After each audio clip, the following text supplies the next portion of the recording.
에베소서 5장 22절에서 28절 또 6장 1절에서 4절 같이 보도록 하십시다. 신약성의 315면 에베소서 5장 22절에서 28절 또 6장 1절에서 4절 교독하도록 하겠습니다. 아내들이여 자기 남편에게 복종하기를 주께 하더하라. 이는 남편이 아내의 머리됨이 그리스도께서 교회의 머리됨과 같음이니 그가 친히 몸의 구주시니라. 그러나 교회가 그리스도에게 하던 아내들도 범사에 그 남편에게 복종할지니라. 남편들아 아내 사랑하기를 그리스도께서 교회를 사랑하시고 위하여 자신을 주신같이 하라. 이는 곧 물로 씻어 말씀으로 깨끗하게 하사 거룩하게 하시고 자기 앞에 영광스러운 교회로 세우사 티나 주름 잡힌 것이나 이런 것들이 없이 거룩하고 흠이 없게 하려 하심이니라. 이와 같이 남편들도 자기 아내 사랑하기를 제 몸같이 할지니 자기 아내를 사랑하는 자는 자기를 사랑하는 것이라. 6장 1절부터요 우리 4절까지 교도하였습니다. 자녀들아 너의 부모를 주 안에서 순종하라. 이것이 옳으니라. 내 아버지와 어머니를 공경하라. 이것이 약속 있는 첫 계명이니 이는 너희가 잘되고 땅에서 장수하리라. 또 아비들아 너의 자녀를 노엽게 하지 말고 오직 주의 교양과 훈계로 양육하라. 아멘. 아멘. 잠시 기도하겠습니다. 거룩하신 주님, 주님의 은혜 감사합니다. 가정의 날을 맞이해서 오늘 또 하나님께서 허락하신 가정을 위한 설교를 하기를 원합니다. 전하는 자나 듣는 자나 빛자가 은혜 받게 하시고 주 성령께서 우리의 생각과 마음을 지배하옵소서. 예수님 이름으로 간절히 기도했습니다. 아멘. 할렐루야. 참 좋은 주의 날입니다. 서로 옆분도 인사 나누시고 반갑습니다. 은혜 받기를 원합니다. 아멘. 아멘. 이 달은 가정의 달입니다. 그래서 오늘 설교는 가정 설교를 원하는데요. 가장 오래 들어와서 준비하기 힘들었던 설교 가운데 하나입니다. 특히 어느 한쪽 입장만을 위한 것은 절대 아님을 이해해 주시고 이 설교는 저 자신을 포함한 우리 모두 함께 은혜 받고자 하는 그런 가운데서 준비를 했고요. 그리고 이 말씀을 통해서 최선의 우리가 노력을 한번 해보자는 의미에서 하는 설교임을 여러분이 조금 이해해 주시기 바랍니다. 아멘이십니까? 아멘. 무조건 은혜 받으면 됩니다. 아멘. 아멘. 미국의 역대 대통령을 분석한 글이 있어요. CNN 그 기자했던 분이 은퇴하시고 이렇게 미국의 대통령을 이렇게 분류를 했는데 그 글의 특징을 보면 국민들이 좋아하고 국민들에게 좋은 영향을 끼친 그런 대통령을 세 가지 유형으로 나누어 분류를 했습니다. 첫째, 유능한 대통령. 제가 조금 적어왔습니다. 좀 살펴보면요. 초대 대통령 조지 워싱턴을 유능한 대통령이 보고 있었더라고요. 그리고 16대 에브라함 링컨 대통령, 그리고 32대 프랭클린 루즈벨트 대통령, 그리고 35대 존 F 케네디까지를 유능한 대통령으로 이렇게 만들었어요. 그리고 성실한 대통령, 두 번째 부류는 성실한 대통령을 했는데 28대 우드로우 윌슨이라는 그런 대통령이 제대로 들어보지는 못했지만 그런 대통령이 한 분 계시고요. 39대 우리가 잘 아는 지미 카르 대통령 아시죠? 지미 카르 대통령이 39대 대통령으로 성실한 대통령으로 이렇게 따랐어요. 그리고 세 번째로 분류가 행복한 대통령으로 나왔는데 25대 윌리엄 맥켄리라는 대통령이 있습니다. 윌리엄 맥켄리라는 대통령이고 그리고 40대 우리가 잘 아는 로널드 레이건이라는 대통령 우리가 잘 압니다. 행복한 대통령이 이렇게 분류가 됐어요. 그 중에 윌리엄 맥켄리 대통령은 그의 어떤 그 겸손함과 조용한 미소 그리고 평화를 느끼는 그 부드러운 그 모습 속에서 국민들도 평화와 행복을 느낄 수 있었다는 것입니다. 사람을 보고요. 그분의 인격을 보고 그분의 어떤 자세를 보고 사람이 평화롭게 느껴졌다. 참 행복해진다. 참 좋은 영향력인 것 같습니다. 자, 한 번은 그의 행복이 도대체 어디에서 유래되었는가 하는 기자의 질문에 그는 서슴없이 이런 대답을 합니다. 교회와 가정에서부터 시작됩니다. 그가 특히 성장 과정에서 시골 작은 교회에 그 예배하는 그 추억과 그리고 시골 자기 집에 있는 식탁의 추억을 결코 잊을 수 없다. 그런 말씀을 했습니다. 그러니까 교회 예배를 통해서 자기는 하나님과 대화를 어릴 때부터 했고 가정의 식탁을 통해서 가족들과 행복한 대화를 나눈 사람이 어찌 행복하지 않을 수 있겠느냐. 오히려 기자에게 반문을 했다는 거예요. 그러니까 교회와 가정생활을 통해서 그는 행복할 수밖에 없었다고 자기는 서슴없이 이야기합니다. 그렇습니다. 교회와 가정은요. 성경에 의하면 성경에 하나님께서 세우신 두 개의 행복 창출의 기간인 걸 믿으셔야 돼요. 그래서 창조 사역의 위치에서 하나님은 아담과 하와를 지으시고 그들로 하여금 에덴이라는 가정을 처음에 하나님께 만들어 주셨습니다. 그뿐 아니라 인간의 나중에 타락한 그 인간을 위해서 구속적인 사역의 위치에서 하나님의 당신의 아들 예수 그리스도를 십자가의 피값으로 사시고 교회를 만들어 주셨어요. 왜냐하면 진정한 창조 사역은 구속 사역의 핵심은 안식을 위한 회복 아닙니까? 믿습니까? 우리가 가장 중요한 것은 어떤 이런 사역 자체라는 그 자체 속에서 결과적으로 인간에 대한 하나님의 배려인데 그 배려의 가장 궁극적인 목적은 내가 안식을 취하는 거예요. 근데 그것이 회복되지 않으면 안 된다는 거예요. 인류의 타락으로 말미암아 인간의 안식처인 에덴이라는 가정이 깨어졌기 때문에 그 회복을 위한 구속적 사역은 교회를 통해서 하나님은 다시 회복시키기를 원하고 계신다. 그러니까 얼마나 이 가정과 교회는 직결되고 가정의 중요성이 바로 교회에 연결된다는 걸 여러분 아셔야 됩니다. 그러므로 가정은 하나님이 세우신 가장 기본적인 최초의 구성 단위이고요. 교회는 그 기본적 구성 단위에 생명력을 불어넣어 줄 수 있는 영적 구성 단위라는 걸 또 여러분이 아셔야 됩니다. 중요한 것은 가정의 행복이 바로 영적 행복과 직결된다는 사실입니다. 아멘이십니까? 그러므로 제가 감히 단언합니다. 여러분의 가정의 출발은 거룩함부터 시작돼요. 믿으시면 아멘 하십시오. 거룩하지 않으면 안 된다는 거예요. 왜냐하면 거룩함 속에서 하나님께서는 역사하시고 거룩함 속에서 하나님의 영광이 드러나기 때문에 그렇습니다. 행복과 참된 그 축복의 회복의 비결이 바로 당신의 거룩함 속에서부터 출발이라는 걸 믿으셔야 된다. 자, 오늘 본문이 26절, 27절은 그 사실을 이렇게 증거하고 있습니다. 성경을 보시고요. 이는 곧 물로 씻어 말씀으로 깨끗하게 하사 거룩하게 하시고, 자, 여기에 거룩이라는 말이 나와 있죠. 27절에 보니까 자기 앞에 영광스러운 교회를 세우사 티나 주름 잡힌 것이나 어린 이런 것들이 없이 거룩하고 흠이 없게 하려 하심이니라. 그러니까 하나님의 관심은 무엇에 있느냐면 당신의 거룩함에 있다. 가정도 거룩해야 되고 교회라는 이 공동체에서도 거룩해야 된다. 자, 이것은 가정을 통한 회복은 거룩한 공동체, 교회를 거룩하게 만드는 것인 것을 또한 여러분에게 아시를 사건이라는 겁니다. 중요한 것은 회복이라는 것은 나 혼자만의 이야기가 아닙니다. 나 혼자만의 회복이라는 것이 아닙니다. 관계적인 회복을 말을 하기 때문에 나 한 사람을 인해서 있는 그 회복은 상대에게도 영향력을 주고 상대의 회복은 더 다른 상대에게도 많은 영향력을 줄 수 있다는 걸 믿으시라는 겁니다. 왜냐하면 가정과 교회는요 공동체라는 거예요.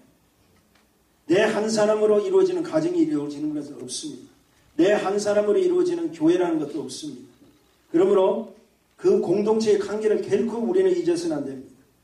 거룩한 관계가 거룩한 가정을 만들 수 있다는 것. 믿으시는 분은 아멘 하십시오. 자, 그 첫 번째 어떤 관계가 시작되느냐. 오늘 저는 두 가지를 설명하기를 원하는데 거룩한 부부 관계로부터 시작된다는 걸 아시죠. 먼저 성경은 아내가 남편을 향하여 가져야 할 관계의 덕목을 복종으로 강조합니다. 우리 다같이 22절을 같이 한번 읽어보십시다. 시작. 아내들이여 자기 남편에게 복종하기를 주께 하게 하라. 이 말을 딱 시작하는 순간부터 남편의 얼굴들이 이제부터 무거워집니다. 자, 아내들이여 자기 남편에게 뭐 하기를? 복종하기를 주께 하라. 근데 이거는 여러분 잘 들으셔야 됩니다. 이것은 평상적으로만 우리가 읽으면 일방적인 복종을 강조하는 이야기가 아니나 이렇게 생각하는데요. 결코 그렇지 않습니다. 왜냐하면 22절이 나오기 전에 21절이 먼저 선행되는 조건 속에서 이 말이 나왔다는 거예요. 자, 그렇다면 21절이 무엇입니까? 21절 먼저 한번 같이 읽어보십시다. 시작. 그리스도를 경외함으로 피차 복종하라. 그러고 나서 아내들이여 이렇게 시작되는 거예요. 자, 이 말은 뭐냐면 그리스도를 경외함으로 피차 복종하라. 자, 성경적인 복음은 예수 그리스도를 중심으로 해서 부부의 상호 간에 서로 필요한 전제임을 조건 속에 먼저 두시고 서로 복종하는 가운데 시작되는 거예요. 믿습니까? 그러나 창조 질서를 중요하게 여기시는 주님이, 자, 여러분 창조 질서라는 말씀이 나왔습니다만은, 자, 남자를 먼저 지었습니까? 여자를 먼저 지었습니까? 남자를 먼저 지었습니다. 그래서 하나님께서는 아내된 편에서 좀 더 힘쓸 필요가 있지 않겠느냐. 먼저 창조 질서는 굉장히 중요한데 그 창조 질서가 먼저 남자를 내가 지었기 때문에 아내된 자들은 남자를 도와줘야 될 이유가 있지 않겠느냐. 그리고 그렇게 할 이유가 23절에 있습니다. 23절 한번 읽어볼까? 오늘 성경을 여러분 계속 잘 보셔야 됩니다. 시작. 이는 남편이 아내의 머리 됩니다. 그리스도께서 교회의 머리 됨과 같으니 그같이 몸의 구주시니라. 자, 여기서 보니까 중요한 사실은 남편을 뭐라고요? 머리 되게 한다는 거죠. 남편을 머리 되게 한다. 자, 아내가 머리 되는 것이 결국 남편의 역할이라면은 결과적으로 아내의 책임이 따른다는 거죠. 남편의 머리 되게 하기를 원하면은 아내의 책임이 함께 공유된다 이 말입니다. 여러분, 머리가 무엇입니까? 머리가 무엇입니까? 육체적인 얼굴을 이야기하는 것이 아니라 쉽게 얘기해서 한 가정에 하나님께서 세우신 리더십입니다. 그러니까 창조의 질서라는 거예요. 가장으로서 가장 중요한 위치에 내가 두었다는 거예요. 그러므로 아내가 남편의 리더십을 무시하면, 잘 들으세요. 무시하면 하나님이 세우신 가정의 창조 질서를 그 아내 된 자가 스스로 무너뜨리고 있다는 사실을 아셔야 돼요. 어떤 아내는 수시로 자기 남편을 하찮게 봅니다. 쉽게 얘기해서 조금 세상적으로 진한 이야기를 할까요? 쪼다로 만들어버려요. 그러면 여러분 잘 들어보세요. 자, 그 여인도 역시 결국 그 여인의 위치가 뭡니까? 쪼다 부인밖에 안 되는 거예요. 이거 아셔야 돼요. 자, 그러므로 굉장히 중요합니다. 반면에 사랑과 갱년은 남편을 한번 왕처럼 대해보십시오. 본인이 뭐가 되죠? 왕비. 아멘. 그거를 잘 아시네. 자신은 왕비가 되는 거예요. 그러니까 여인이 어떻게 하느냐에 따라서 자기 위치가 달라진다니까요. 네. 자, 어느 날 루트가 종교개혁을 하다가 너무 힘들어서 낙심을 해버립니다. 우리 마틴 루트 잘 아시죠? 갑자기 루트의 아내가 그 울음을 터뜨려버려요. 루트가 그렇게 낙심하고 힘들어하는 그 모습을 보고 갑자기 대성통곡을 합니다. 루트가 깜짝 놀랍니다. 자, 여보 무슨 일이 있었어? 아내가 갑자기 이러냐면 하나님이 돌아가셨기 때문에 내가 울릴 수밖에 없다. 하나님 돌아가셨다. 루트가 깜짝 놀라. 아니 하나님이 돌아가셨다니 무슨 말이야? 아내가 이렇게 하면 어찌 하나님이 돌아가지 아니했다면 당신이 하나님의 아들이니 당신이 이렇게 한숨을 쉬고 이렇게 낙담하고 이러느냐. 루트가 정신이 바짝 들었다. 잠시나마 약했던 자기 자신이 정신이 바짝 들면서 샘을 얻었다는 거예요. 사랑하는 성도 여러분, 이것이 바로 남편을 향한 영적 지혜로운 자의 복종입니다. 복종이란 건 뭘 무조건 내가 맹종하는 이런 뜻이 아니라 남편을 얼마나 도와주는 것이 복종이에요. 믿으시면 아멘 하십시오. 사랑하는 아내들이여 잘 들으세요. 남편들에게 가능하면 힘을 팍팍 밀어주시기를 주의 이름 축원드립니다. 그래야 늙어 이사갈 때 먼저 차에 올라타지 않고 강아지 꼭 껴안고 있지도 않을 것입니다. 왜? 강아지 때문이라도 보통 데리고 간대요. 네, 여러분 잘 아셔야 돼요.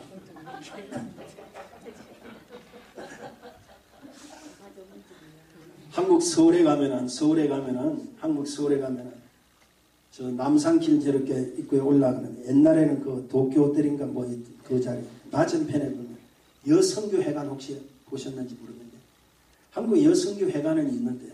남성교회관은 없습니다. 건축이 되지 않았어요. 이제 어느 날 남성교 회원들도 임원들도 모여서 건축 건립을 위해서 자기들이 모였습니다. 미팅을 합니다. 근데 막상 임원들이니까 이제 건축 예산을 정하고 건축에 대한 각자의 건축 헌금 책정, 작정 헌금을 이렇게 드려야 될 시간이 딱 되니까 한 사람씩 두 사람씩 설거문이 빠져나가더래. 지금은 다 핸드폰 시대고 다 자기들 전화가 있지. 옛날에 핸드폰이 없으니까 전부 퍼블릭 코너 앞에서 공중전화 앞에서 다 줄러서 있더래. 줄러서서 하는 그 전화를 하는데 누구한테 그러면 전부 자기 아내한테 전화를 하면서 그 내용인 적습 이렇게 여보 나 얼마 하면 돼? 전해 내려오는 말입니다. 지금까지 건축을 못했다. 이런 거 하셔야 돼요. 자, 그렇다면 아내를 향한 남편의 관계 덕목은 무엇입니까? 여러분 본문을 잘 주의 깊게 보면은 남편을 향한 근면은요 아내를 향한 근면보다도 훨씬 더 많이 하려야 되겠어요. 조금 이제 아내들이 힘을 조금 쓸 때입니다. 자, 그 이유가 무엇인가? 부부 관계를 깨뜨리는 원인 제공이 확실하게 남편이 많이 갖고 있습니다. 이럴 때 여인들이 아멘 좀 많이 하시고 더 많이 제공되는 것도 우리 주님께서도 아시는 것 같아요. 그래서 성경에 말하는 이야기는 남편의 명하는 첫 계명이 뭔지 아세요? 사랑해야 돼요. 덕목이 뭐냐면 관계 속에서 이루어지는 것이 뭐냐면 사랑이다. 우리 다 같이 25절 한번 읽어보십시다. 시작. 남편들 아내 사랑을 그리스도께서 교회를 사랑하시고 의하여 자신을 주신 같이 하라. 여기서 다시 말씀드리면 남편들 아내 사랑을 그리스도께서 교회를 사랑하시고 교회를 위하여 자신을 준 것 같이 하라. 이 말입니다. 한마디로 뭘 강조하느냐면 남편들이 해야 될 덕목은 사랑이라는 거예요. 자, 남편들이 왜 아내를 사랑해야 됩니까? 자, 많은 남편들이 아내를 사랑한다 하면서도 그 사랑함에 실패한 이유가 무엇인 줄 아세요? 한마디로 사랑의 방법에 무지할 때. 사랑을 한다고 하는데 무식하다. 본문이 28절은 잘 보세요. 자, 28절 읽어봅시다. 시작. 이와 같이 남편들도 자기 아내 사랑하기를 제 몸같이 하시니 자기 아내를 사랑하는 자는 자기를 사랑한다. 자, 자기 아내를 사랑하는 자는 자기를 사랑하는 것이다. 근데 무엇같이? 사랑하기를 무엇같이? 제 몸같이 사랑. 누구 몸?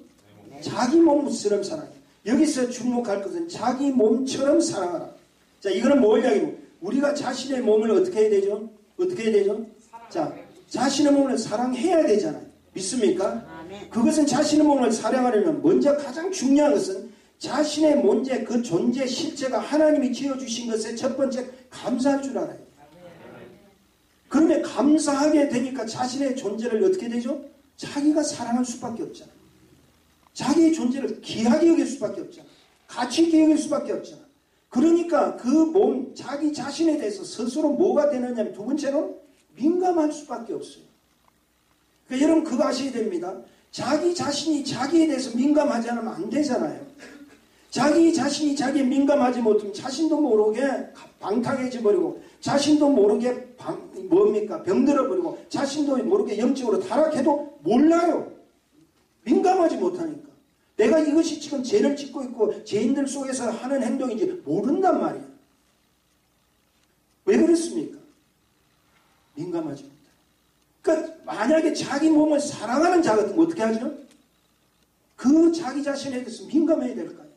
그러니까 자기 자신에 대해서 민감하니까 자기가 이래서는 안 되겠다. 이것은 나에 대해 유익한 것이 아니구나. 이것은 나에 대해서 참 축복된 것이 아니구나. 막을 거는 막고 해야 될 걸 하는 걸 관리를 하게 된단 말이에요. 자, 그런데 아내 사랑을 자신의 몸처럼 사랑을 했으니 뭐 하라는 거죠? 아내의 존재감에 민감하라는 거예요. 자기가 민감해야 될 듯이 아내의 상태에 대해서 민감하라 이 말이에요. 믿으시면 아멘 하시죠. 대부분 많은 남편들의 실수가 뭔지 아세요? 아내의 원함에 반응이 없다는 거예요. 어떤 분은 나같이 매너 있고 나같이 점잖게 아내를 대하는 자가 없다고 자부합니다. 근데 그 점잖은 것이 뭐냐면 가만히 이야기를 해보면 그 여인이 쉽게 자기 아내가 하고 싶은 거 사고 싶은 거 그냥 다 내버려 둬요. 상관도 안 해요. 간섭도 안 하는데 그게 자기는 점잖은 거예요. 내가 기분 나빴다고 해서요 하루는 안 됩니다. 나는 완력도 쓰지도 내 평생에 부부 싸움하면서 한 번이라도 부부와 마찰도 없었을 뿐더러 한 번도 내가 힘으로 완력을 해본 적도 없다는 거예요. 자랑으로 생각합니다. 근데 잘 들으세요. 당시에 그 점잖함 때문에 침묵과 무관심과 무반응도 폭력이라는 걸 아셔야 돼요. 그건 쉽게 뭘 이야기합니까? 나 아내의 실체를 내가 몰라주고 있다는 거예요. 아내의 가장 필요한 원함이 무엇인 줄 아세요? 자신의 존재감이에요. 자신의 존재감이라는 거예요. 쉽게 이야기해서 자신이 남편에게 어떤 존재라는 거예요. 자신이 남편에 있어서 한 가정에서 어떤 위치에 있는 것을 가르쳐 줄 줄 알아야 된다. 그 반응이 없어. 아, 나는 그분이 원하시면 다 해줘. 다 들어줘. 그게 관심이 아니에요. 뭔가 그렇게 따라가는 것만이 아니라는 거예요. 아내가 지금 무엇을 원하고 아내가 필요한 것이 무엇인가를 존재감을 느껴주게 해야 된다. 당신이 정말 나에게는 필요한 존재다. 사랑해야 될 존재다. 그 사실을 모르니까 아무리 여러분 좋은 명품을 가지고 뭘 다 가지고 자기 위치를 몰라요. 그러니까 여인들은 방황할 수밖에 없어요. 그리고 자기는 잘해줬다고 그래. 그는 어쩌면은요 폭력보다 더 무서워. 무관심, 무반응. 제가 여기 좋은 글을 하나 좀 소개하기를 원합니다. 좋아하는 사람과 사랑하는 사람의 차이라는 제목의 글입니다. 좋아하는 사람의 이름은 수첩의 맨 앞에 적지만 사랑하는 사람의 이름은 가슴에 새기는 것입니다. 좋아하는 사람은 그에 대해 아는 것이 많은 사람이지만 사랑하는 사람은 그에 대해 알고 싶은 것이 많은 사람입니다. 좋아하는 사람은 눈을 크게 뜨고 보고 싶은 사람이지만 사랑하는 사람은 눈을 감아야 볼 수 있는 사람입니다. 좋아하는 사람 앞에서는 내 생일이 기다려지지만 사랑하는 사람 앞에서는 그의 생일이 기다려진답니다. 좋아하는 사람은 친구들과 어울려도 즐거움을 줄 수 있지만 사랑하는 사람은 오직 나하고만 있어야 기쁜 것입니다. 아멘. 묻습니다. 여러분 남편들, 여러분 아내는 좋아하는 분입니까? 사랑하는 분입니까? 좋아하는 분.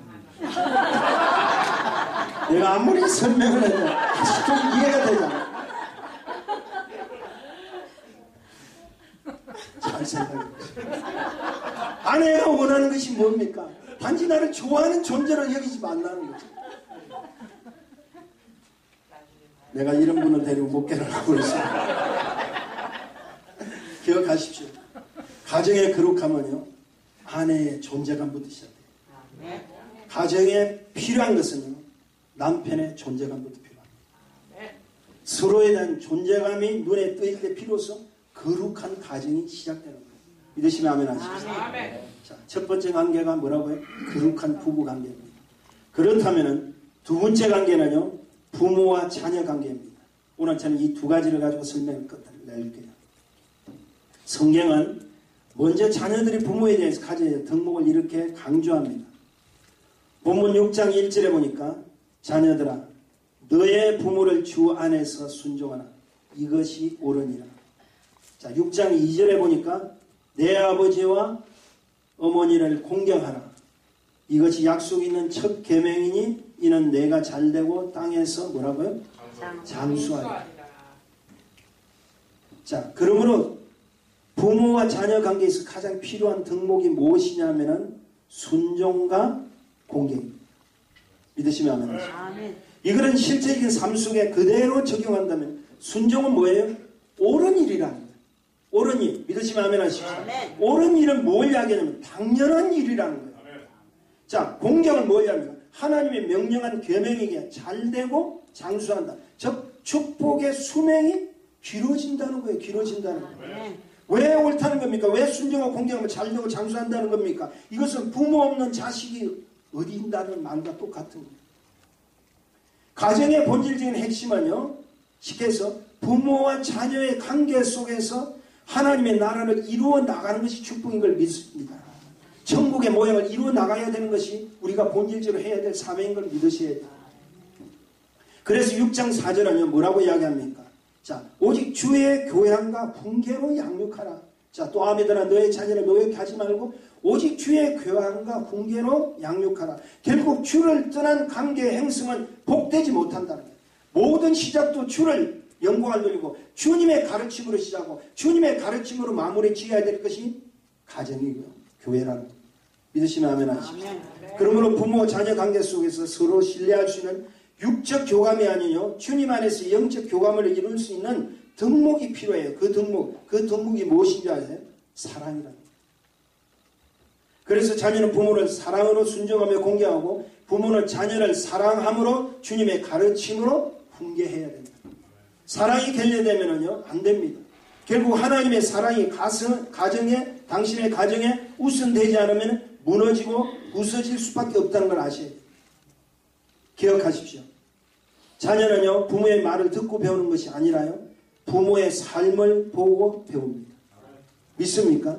그러므로 내 부모가 얼마만큼 하나님을 잘 섬기고 하나님 법도 속에서 정말 잘 지내고 있고 그 삶의 행동을 통해서 우리에게 주는 영향력이 무엇인가를 자녀들은 그대로 받아들입니다.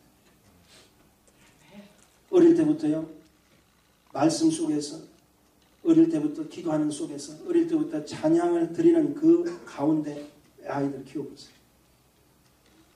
조금은 실수는 있을지라도 그 영혼은 하나님 편은 항상 서 있다는 걸 믿으셔야 돼요. 그러므로 자녀들 앞에서 부모의 모습은 거룩해야 돼요. 또한 자녀들도 하나님 앞에서 부모님을 적극적으로 어떻게 사랑해야 돼요. 그러므로 자녀와 부모는 한 몸이요 한 울타리에서 한 가족인 걸 믿으셔야 돼요. 어느 부모든 어느 자녀든 이거는 동일한 말씀이라고 생각합니다. 가족을 뜻하는 영어 단어가 무엇이죠? 패밀리라는 우리 이야기를 우리 잘 압니다. 그런데 이걸 참 어느 분이요 말을 참 분석을 했는데 참 재미나더라고요. 패밀리, father and mother, I love you 이렇게 했더라고요. 이것을 첫 자만요. 자, father의 F자, and 하는 A자, 그 다음 mother의 M자, 그 다음 I 한 I, love L자, U, Y자를 다 첫 자만 뽑아보세요. 패밀리가 나와요. 뭘 이야기합니까? 그 가정에 부모 없는 자식이 어디 있고 자식 없는 부모들이 어디 있겠어요? 가정은 울타리라는 거예요. 그러면서 그 가정이 가장 중요한 건 누구든지 사랑해야 된다. 그리고 그 사랑으로 머물고 사랑으로 생성되고 사랑이 누리고 사랑으로 서로 나눠질 때 역사가 가정에서 일어난다는 걸 믿으셔야 됩니다. 얼마나 혼탁한 세상인 줄 아세요? 얼마 전에 제가 신문을 보고 깜짝 놀랐어요. 로또 당첨하는데요. 여러분 로또 당첨이 되려면 잘 되는 집을 불로 질러야 로또 당첨되는 확률이 많다는 이상한 미신을 믿어가지고 잘 되는 집 13채를 불을 태워야 됩니다. 잘 되는 집을 불을 태워야 로또 당선이 된대. 그래가지고 어느 집부터 첫 번째 딱 했는지 아세요? 불을 질른 여인이 있습니다. 자기 시댁에 먼저 불을 질러. 자기 친정집은 그 다음 집으로 생각했더라. 이게 이 세상이라니까. 시댁 부모든 친정 부모든 부모님이잖아. 근데 자녀들이 지금 그렇게 되어 있단 말이에요. 자기 심리를 위해서. 마찬가지예요. 부부 사이도 마찬가지. 전부 자기 자신들을 위해서 움직일 수밖에 없다. 안 됩니다. 지금은 회복의 시간입니다. 누구든지 서로 사랑해야 됩니다. 패밀리라는 그 단어 속에는 이미 사랑이라는 것이 반드시 의무적으로 들어와야 되는 그 사실을 실제적으로 보여주는 사실입니다. 제가 그걸 딱 첫자로 이렇게 보니까 바로 이거구나. 바로 이거구나. 가정이라면 이거구나. 이거로부터 시작된 것이 구성단이구나.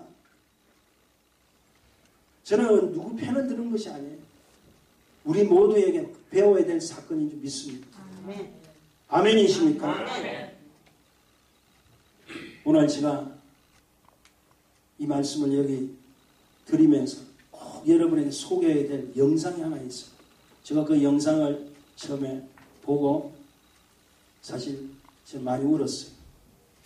그리고 나의 또 실체를 내가 느꼈고 그래서 꼭 여러분에게 같이 한번 이 영상을 좀 보여드리고 말씀을 마무리 짓도록 하겠습니다.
영상의 시를 보시고 아마 오늘 말씀을 아마 적용시켜 보시면 아마 우리에게 주신 큰 메시지가 있으리라고 생각합니다. 저는 설교 첫 시작에 미국의 윌리엄 맥케니 대통령에 대해서 제가 말씀을 나눴습니다. 그가 참으로 존경받고 실천하는 리더십의 대표적 대통령을 존경하는 결정적인 이유가 아까 뭐라고 그랬죠? 교회와 가정이라고 그랬습니다. 자신이 어릴 때 다녔던 교회와 가정에서 배운 것이 바로 그를 축복자로 만들어주셨어요. 그는 항상 그렇게 말을 했답니다. 나의 가장 결정적인 역량은 가정과 교회였다. 어느 날 강요회의를 주재하는데 긴급 전화가 대통령께 왔어요. 비서가 알려줍니다. 내용인 적선 어머니가 지금 미독해서 돌아가시게 됩니다. 당시 비행기 사정이 여의치 않기 때문에 그는 부랴부랴 소영원을 데리고 기차를 타고 긴 시간 동안 여정 끝에 자기 집에 도착합니다. 그때까지 숨이 겨우 이렇게 참으로 연약한 숨을 쉬고 있는 그 어머니가 아들을 맞이합니다.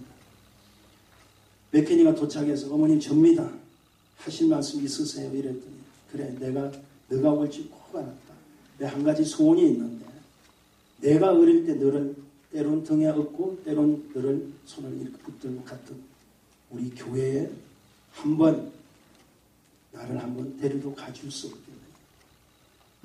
맥케니는요 그때 나이가 54세 때 자기 어머니를 등에 업고요 교회를 갑니다. 어머니를 업고 교회 가서 교회에 딱 도착하니까 그 어머니 입에서는 내 주를 가까이 하게 하면 십자가 짐 같은 고생이나 내 일생 소원은 늘 찬송하면서 주께도 나가기를 원합니다 하는 찬양을 드렸답니다. 맥케니의 그 대통령은요 그 후에 많은 하나님의 축복을 이렇게 받고 또 실천하는 대통령으로 쓰임 받았지만 그가 죽음에 임직했을 때 그가 암살당했거든요. 암살당했을 때요 그가 이런 말을 했습니다. 절대 그 자를 기소하지 마라. 그 자의 죄를 묻지 마라. 나는 단지 하나님이 때가 되어서 하나님이 부르심에 따라서 나는 단지 이제 갈 뿐이다. 내 뜻이 아니라 하나님의 뜻을 이루겠다. 그리고 이제는 내가 가장 보고 싶었던 어머니 나도 가기를 원한다 하면서 그가 마지막 그도 불렀던 것이 내 주를 가까이 하게 하라 하면서 이런 말을 마지막 고백을 했다면 나의 뜻이 아닌 당신의 뜻을 이루소서. 여러분 꼭 보면은 예수님이 마지막 했던 그 모습과 똑같잖아요. 무엇으로 맥케니가 마지막 임종을 맞이할 수 있겠습니까? 가정입니다. 축복은 가정에서부터 시작돼요. 여러분 회복받아요. 거룩한 회복이 가정에서 이루어질 때 우리 공동체 교회도 이루어지고 또 그런 우리의 회복에 또 필요한 때가 지금 이 때라고 생각합니다. 우리 모두가요 정말 하나님 앞에 도움을 청하십시다. 거룩한 회복의 축복들이 우리 가정에 임하시고 누구 탓이 아니라 바로 내 탓을 여기시고 하나님 기뻐하시는 하나님의 사람들이 될 때 당신을 통해서 하나님 역사가 이루어 주실 줄 믿습니다. 우리 모두가 그와 같은 주님의 뜻을 이루는 하나님의 회복의 사람들이 되기를 주의 이름 축원드립니다. 기도하십시다. 주오신 주님 은혜 감사합니다. 참으로 어렵고 힘든 상황 속에서 우리에게 가정을 주시고 우리 부모님을 주시고 우리 자녀를 주셨던 것은 감사합니다. 하나님이여 다시 한번 기억하기 원합니다. 하나님의 뜻이 원함은 거룩함에 있습니다. 거룩한 공동체, 허락하신 가정과 거룩한 교회가 되기를 소원하오니 우리를 회복케 하여 주옵소서. 예수님 이름으로 기도했습니다.